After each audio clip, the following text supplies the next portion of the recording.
Week into practice, just what do you feel like's been the feeling around this team throughout, summer coming into this preseason? I think there's been a lot of excitement. I think with such a new group and having the success that they had last season, just finding ways to bring it together and, like we've said, telling our own story and figuring out what that's going to look like for us. I think there's just been a lot of excitement and excited to play and get together, and seeing the way that we've improved every day in practice has been really fun. So just finding that joy and bringing that into the season for sure. I've heard you guys have talked about telling your own story. I'm just curious, with so many new faces and people stepping into roles that maybe they weren't here last year, just has that helped maybe in a way turn the page and try and tell your own story coming off a year like that? I think bringing in the combination of transfers and freshmen and having returners and kind of even numbers has been really cool to be able to bring so many diverse perspectives in and have that unique blend to kind of sew that fabric together for this season. It's not just, we have a couple transfers and everyone's coming back, or we have 3 new freshmen. We have people with all ranges of experience in the transfer portal, and then we have freshmen from all over. So I think it's been really fun to kind of piece that together, and with the different people that we have returning, it's just been a cool experience to see that blend together. What's your story about why your journey to A&M? Yeah, for sure. I think from the first time that I talked to Jamie, I knew that we were really like-minded, and the more I talked to him, the more I understood that we thought about volleyball in the same way, and that everything that he does in his program, through his staff, through mindfulness, everything down to like the strength coach and nutrition, everything is super aligned with how I view coaching and what I would want from a program. And so seeing the way that he's developed players and the way that he runs his program was just really inspiring and something that I wanted to be a part of. So the more I learned about him and how he ran his program, the staff, the players, everything just, and the whole like institution as a whole, just really aligned with what I was looking for in this last year, and made the decision pretty easy in the end. When did you commit exactly, and just what was your vantage point watching them go to the Natty last year?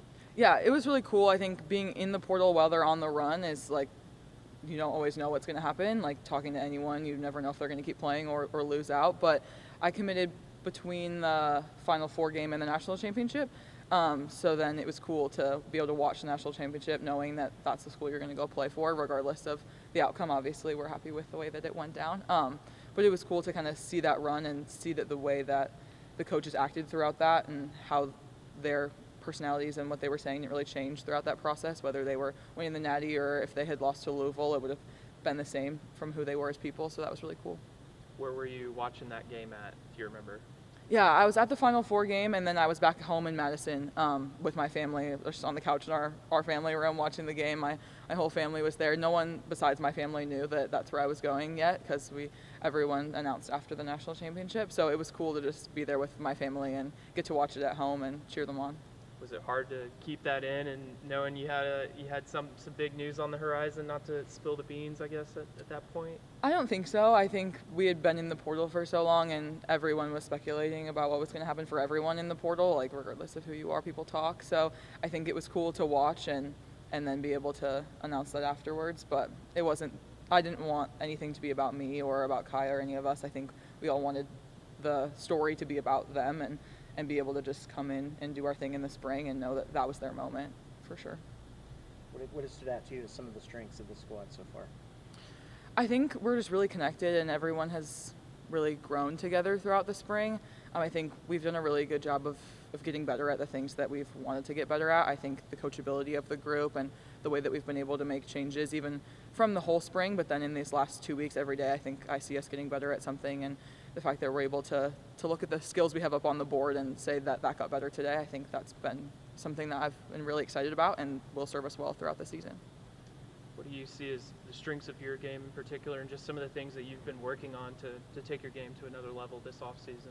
For sure. I think offensively, just being able to find big rips in any situation has been something that I've prided myself on my whole career, and just being able to be aggressive and take big swings and get people out of system. I think developing in ball control has been a thing my whole career, and I've been really excited about the way that we've developed that this offseason. And the way that Jamie talks about it was really different than how I'd learned it in the past, and I knew that he was going to be able to teach me a lot coming in here and kind of relearning some skills, but in a way that has just been so fun and productive, and I'm really excited about the way that that's developed.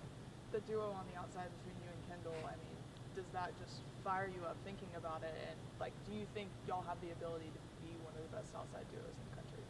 For sure. I'm really excited. I mean, she's awesome, and the way that she performed all season and in the national championship run, for sure, she's a baller, and she's super fun to play with. And I think we've seen what really strong outside duos can do in seasons in the past and other teams across the country. So I'm excited to play with her and be able to take that duo and push us really far. You know, how have you seen her approach this off season, and maybe some of the ways that she's sought to get better in her game as well? Yeah, for sure. I think her and everyone in the room has just been so locked in on trying to improve, and everyone has their own things that they're working to get better at, whether it's serving or passing or defense. And I think we've seen everyone get really locked in. I think everyone just gets better day by day, and she's someone who's always locked in and always prepared and always wanting to get better and grow. And so that's been cool to watch, and just the way that she's led the team and been able to kind of show us the ropes of what it's like to be at A&M, but then also just like what it is like to be here in general. So it's been really cool. How would you describe her leadership style, and maybe a moment or two that stood out to you about maybe the way she's built relationships with the newcomers? Yeah, I think I've seen her be really intentional with getting to know me and some of the other new ones. She's not as loud or aggressive or like energetic necessarily in her leadership style, but I think we have other people that lead in that way. So she's been able to step in the way that she leads, which is a little bit quieter and just showing up every day. And it's been cool to see the way that other people have kind of balanced that out. I think they had leaders that were more vocal in their last team, and so we've been able to kind of find a balance between the two. But she's definitely been really intentional in reaching out and connecting, and we've had a lot of good moments off the court too, which has been awesome. Who are some of the other leaders that have stepped up, in your opinion, for this team? I think it's been really cool to see everyone lead. I think Margot's been really awesome and being so experienced and having so much with A&M and with Jamie and time here, and she's really stepped up in the way that she leads. I think it's been cool to see Gabby lead as a freshman, and she's awesome and just so driven, and to be able to step in and take some leadership roles there. I think Amari's been really awesome in being a vocal leader and someone who can bring everyone together, and everyone has led. Everyone that I haven't even mentioned has found a way to lead in some way. So it's been cool to it's not like a hierarchy of this person is at the top and we're all at the bottom, and it's been cool to see everybody step up in ways. And I think everyone on the team has found a way to lead, and whether it's just to one person or it's to everyone, and that's been really awesome to see.